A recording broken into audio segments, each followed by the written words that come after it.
¿Cuál es su platillo favorito de la comida mexicana?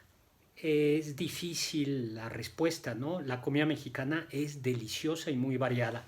Yo les voy a confesar que entre los platillos que más me gustan están los chiles en nogada. Les voy a platicar un poco sobre su historia.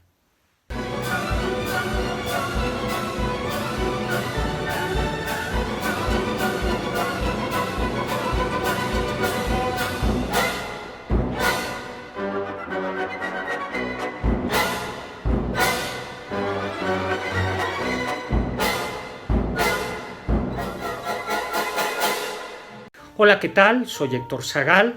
Bienvenidos a este canal en el que hablamos de historia, de cultura y también de comida. Agosto comienza y es la época de los chiles en nogada que se extiende hasta septiembre.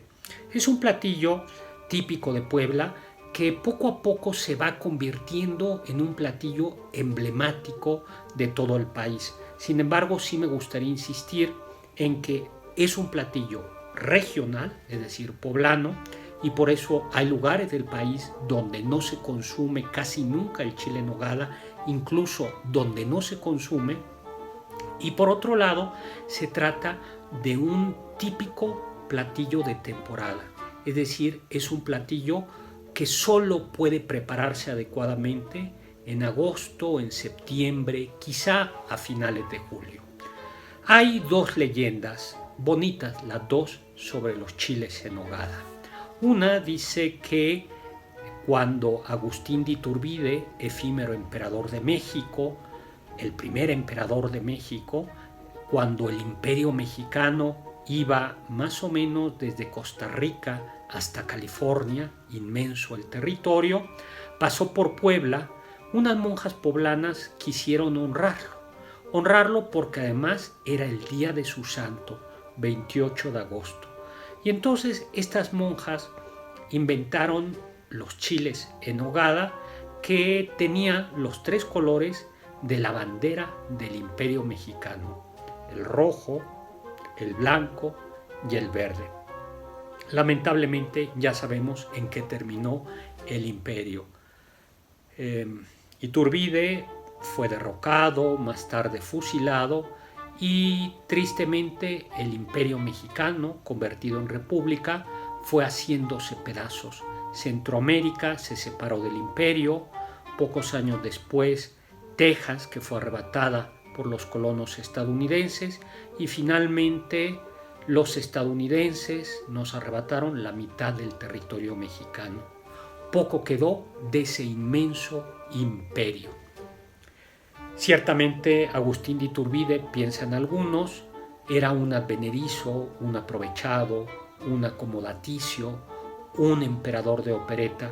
Yo lo que digo es que junto con Vicente Guerrero fue uno de los consumadores de la independencia. La otra leyenda de los chiles en nogada va por el mismo sentido y dice que pasaron tres jóvenes por Puebla, tres miembros del ejército trigarante, es decir, el ejército que había liberado México del yugo español, y sus prometidas quisieron halagarlos con un manjar delicioso y que además hiciese honores a la bandera. Y entonces se hicieron los chiles en nogada. La verdad es que no están documentadas ninguna de las dos historias, aunque hay un dato muy importante. En Puebla sí es hacia el 28 de agosto cuando se comen los chiles en nogada. Ahí lo dejamos.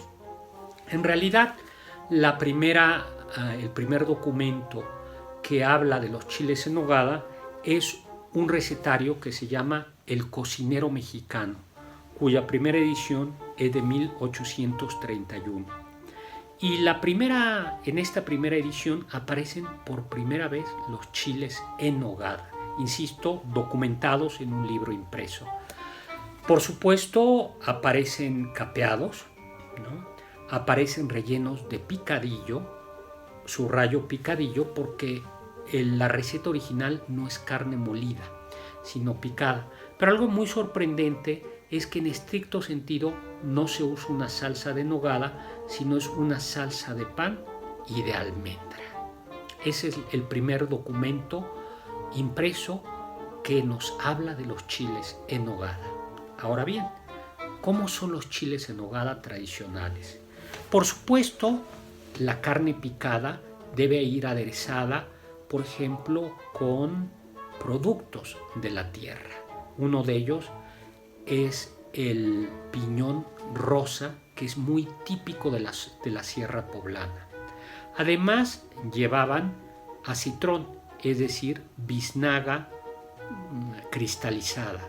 Se le ponían almendras, nuez y algunos trozos de fruta, duraznos. También se le podía poner un poco de jamón, claro, de jamón serrano, no del jamón de York, a veces un poco de tocino. Se capeaba, aunque insisto, hoy hay mucha persona que lo toma sin capear. Yo personalmente como uno capeado y uno sin capear para probar de los dos.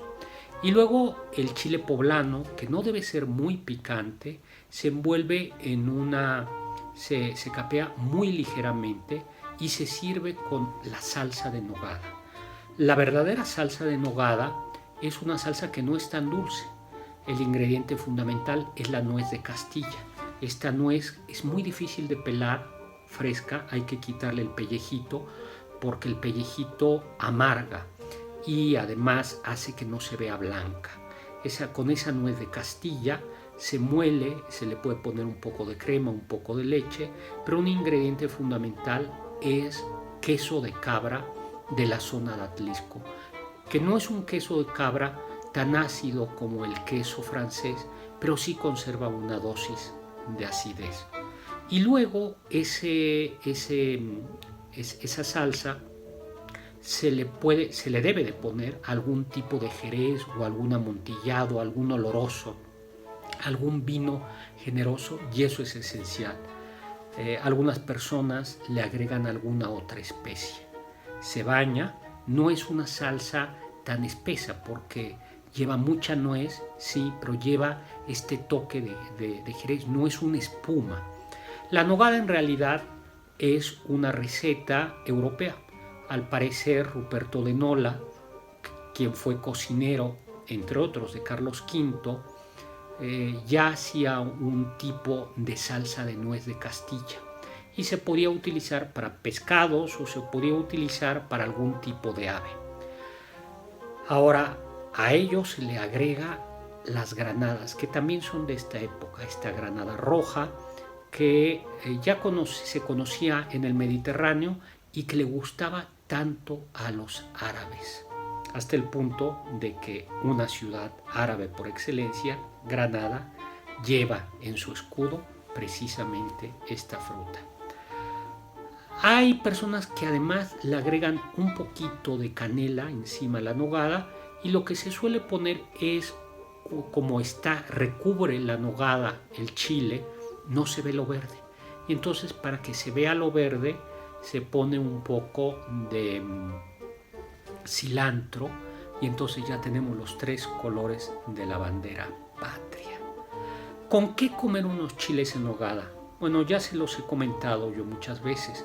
Nosotros tenemos quizá el prejuicio de pensar que la cerveza era típica de la comida mexicana y ya les conté cómo la cerveza en realidad nunca fue común en México, sino que era una bebida que tomaban los fifís alemanes y los fifís ingleses en el siglo XIX y luego los porfiristas. La cerveza se va a estandarizar, la cerveza se va a hacer común muy tardíamente, yo creo que es hasta los años 30.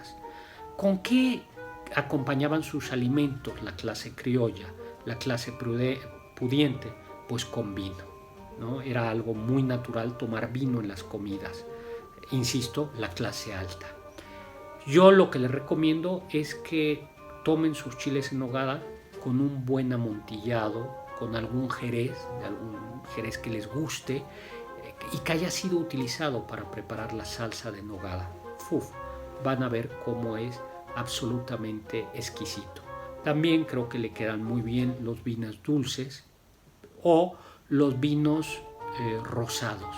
En cualquier caso, es importante que el vino no compita o que la bebida no compita con la sutileza del sabor de la nogada. Es verdaderamente un platillo sofisticado. Desconfíen ustedes de aquella nogada que se puede comer en noviembre, en enero o en febrero. Los chiles en nogada son de agosto y de septiembre, con sus coletillas, un pedacito de octubre y un pedacito de julio. ¿Por qué es un platillo tan caro? Porque la nuez de Castilla es cara y además muy difícil de pelar. Bueno, pues yo soy Héctor Zagal, los invito a seguirme en mi canal de YouTube y en mis redes sociales y los invito a que me digan cuáles son los chiles en nogada que más les gustan. Hasta luego.